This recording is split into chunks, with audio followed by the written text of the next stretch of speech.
నమస్తే. శ్రీ మాత్రే నమః. శ్రీ గురుభ్యో నమః.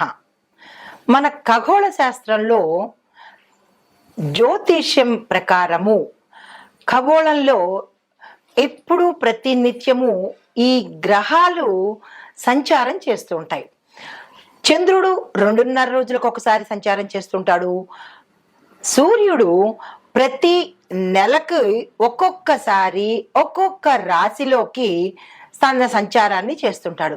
అయితే ఈ సంచారం చేయడం వల్ల రాసులకు శుభ ఫలితాలు, మిశ్రమ ఫలితాలు ఇలాగా ఇవ్వడం పరిపాటి. అయితే ఇప్పుడు మనం చెప్పుకునేది ఈ సూర్యుడు మేషరాశిలోకి ప్రవేశిస్తున్నాడు. అంటే మనకి గుర్తుందా మీకు?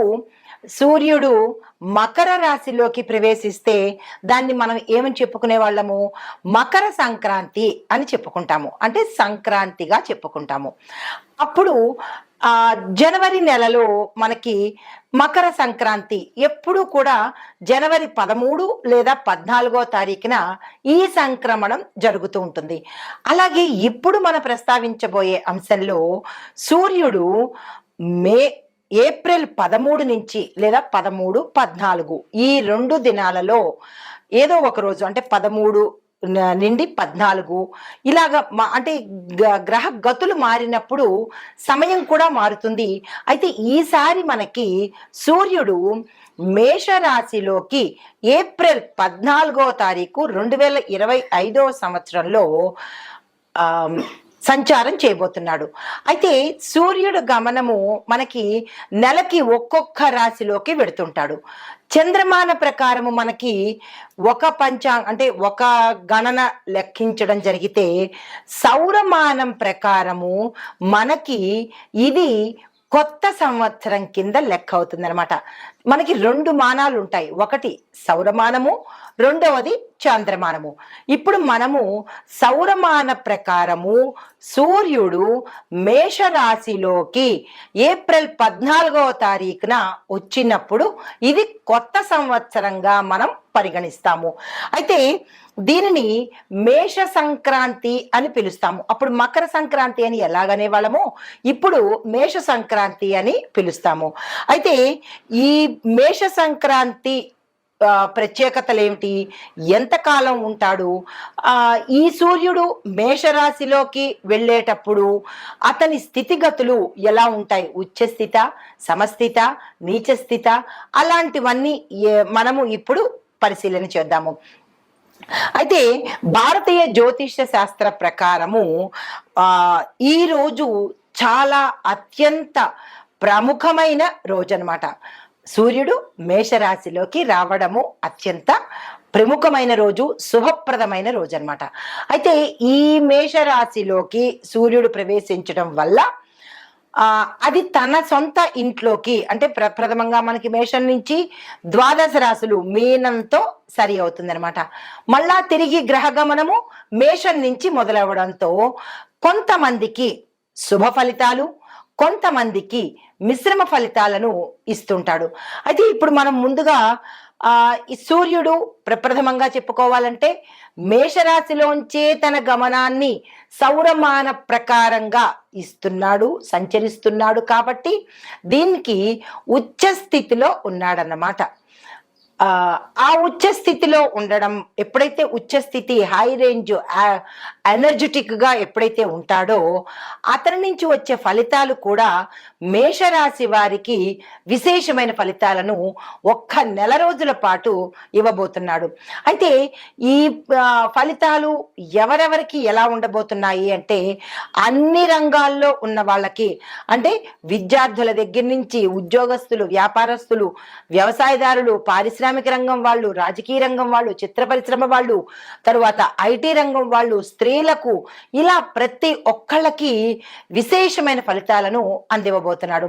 అయితే ఈ ఫలితాలలో ముందుగా అయితే ప్రధానంగా ఈ మేష సంక్రాంతి సమయానికి గ్రహస్థితులు ఎలా ఉన్నాయి అంటే కనుక సూర్యుడు మేషరాశిలో ఉచ్చ స్థితిలో ఉన్నాడు, బృహస్పతి కూడా మేషరాశిలోనే ఉన్నాడు, శని కుంభరాశిలోను, కుజుడు మీనరాశిలోను, రాహువు మీనరాశిలోను, కేతువు కన్య రాశిలోనూ సంచారం చేస్తున్నాడు.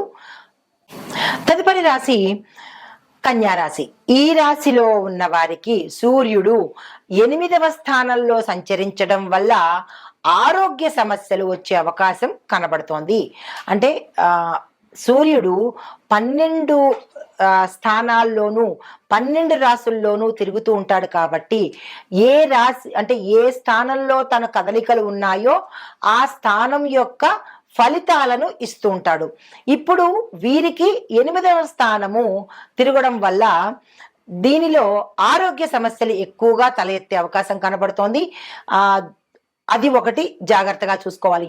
అయితే ఎవరైనా పెట్టుబడులు పెట్టాలన్నా లేదా కొత్తగా ఏ పని చెయ్యాలన్నా అన్ని రకాలుగా ఈ రాశిలో ఉండే అన్ని రంగాల వాళ్ళకి శుభ ఫలితాలైతే కనిపించట్లేదు. మీరు ఎటువంటి ప్రయత్నాలు చేయకండి, దైవారాధన మాత్రమే చేసుకునే ప్రయత్నం చేయండి. మీ ఆరోగ్యాన్ని పెంచుకునే ప్రయత్నం చేయండి. విద్యార్థులకు ఒకంత నిరాశ ఎదురయ్యే అవకాశం కనబడుతోంది. మీరు గణపతి ప్రార్థన తప్పనిసరిగా చేసుకోండి. అయితే మరొకటి ఏంటంటే, ప్రతి మనిషికి రహస్య శత్రువులు ఉంటారు. ఎదురుపడే శత్రువులు కొంతమంది అయితే రహస్య శత్రువులు వాళ్ళ వల్ల చాలా ప్రమాదాలు ఉంటాయి. ఎవరైతే బాగుపడుతున్నారో వాళ్ళని కిందకి జార్చాలి అనే పనే వాళ్ళకి తప్ప ఇంకొక పని అయితే లేదు. పొద్దున్నే తినడము, ఇలాగ ఎవరైతే బాగుపడుతున్నారో వాళ్ళని ఎలా కిందకి దింపాలా అనే సాయంత్రం వరకు అదే పని మీద ఉంటారు. ఇక రాత్రికి వెళ్ళి నిద్రపోతుంటారు, మళ్ళా తెల్లారి లేస్తూ ఉంటారు. వీళ్ళ పని ఇదే అనమాట.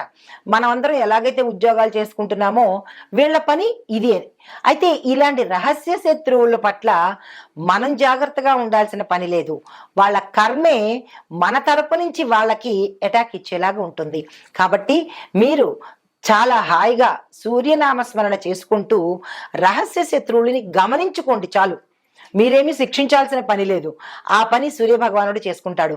కానీ గమనిక అయితే మాత్రం మీకు తెలిసిపోతుంది ఎవరు మీ శత్రువులు, ఎవరు మీ మిత్రులు అనే విషయం మీకు తెలుస్తుంది. కాబట్టి శత్రువుల పట్ల కొంచెము అప్రమత్తంగా ఉండండి, అంతే తప్ప ఇంకా ఏమీ చేయాల్సిన పని లేదు. అయితే ఎవరైతే రాజకీయ రంగంలో ఉన్నారో వారు మరింత జాగ్రత్తగా ఉండే ప్రయత్నం చేయండి. గోప్యతను అంటే మీ రహస్యాలను జాగ్రత్తగా కాపాడుకునే ప్రయత్నం చేయండి. నోరు జారి మీ యొక్క విషయాలను ఏమి చెయ్యబోతున్నారు అనే విషయాలను ఎవరి దగ్గర ప్రస్తావించకండి. అది మీ యొక్క కార్యరూపంలో పెట్టే వరకు ఎటువంటి బయటకి రానివ్వకండి. అయితే మరి సినిమా రంగంలో ఉన్న వాళ్ళకి లేదా అంటే ఐటీ రంగంలో ఉన్న వాళ్ళకి కూడా ఎట్లాంటివి వస్తాయి అంటే, మీ యొక్క పాత్రలు వేరే వాళ్ళు లాక్కుపోవడం కానీ, మీ యొక్క సన్మానాలు మీ యాబ్సెన్స్ లో వేరే వాళ్ళు తీసేసుకోవడం కానీ ఇలాంటివి జరిగే అవకాశము వీళ్ళకి కనబడుతోంది. అవకాశాలు వేరే వాళ్ళు తన్నుకుపోతారు. అయితే ఐటీ రంగంలో ఉన్న వాళ్ళకి ఎలాంటి ప్రాబ్లమ్స్ వస్తాయి అంటే కనుక, మీరు చేసే ప్రాజెక్ట్స్ పక్క వాళ్ళ పేరు మీదకి వెళ్ళిపోవడము, అది యాదృచ్ఛికంగా అవ్వచ్చు, లేదా బై మిస్టేక్ అవ్వచ్చు, లేదా ఆ సమయంలో మీరు అవైలబిలిటీ లేకపోవడం వల్ల కావచ్చు. ఇలాంటిది ఏదో ఒక కారణంతో మీ యొక్క సమాచారం కానీ, మీ కష్టం కానీ, మీ యొక్క ఫలితాన్ని వేరే వాళ్ళు తీసుకునే అవకాశం ఉంటుంది. చాలా జాగ్రత్తలు తప్పనిసరిగా తీసుకోండి. అయితే ఆరోగ్యపరంగా చూసినట్టయితే ప్రతి ఒక్కళ్ళకి ఇందులో అనారోగ్య సూచనలే గోచరిస్తున్నాయి. జాగ్రత్తలు తీసుకోండి.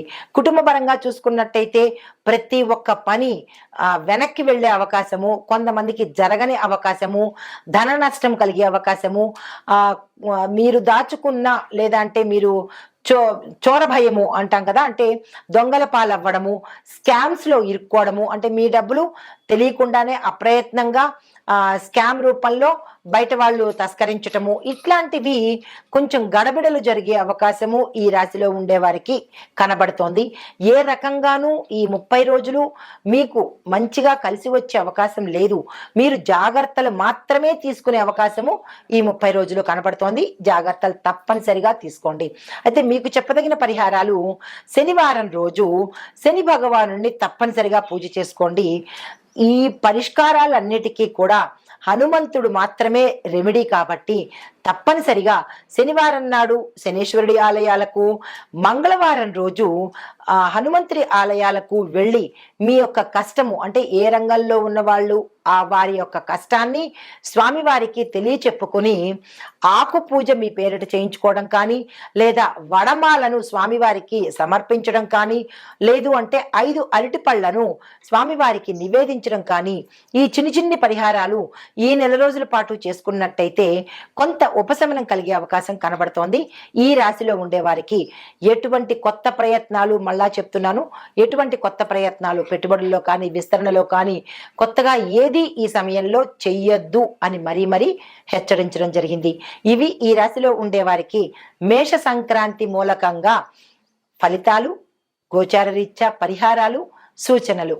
నమస్తే.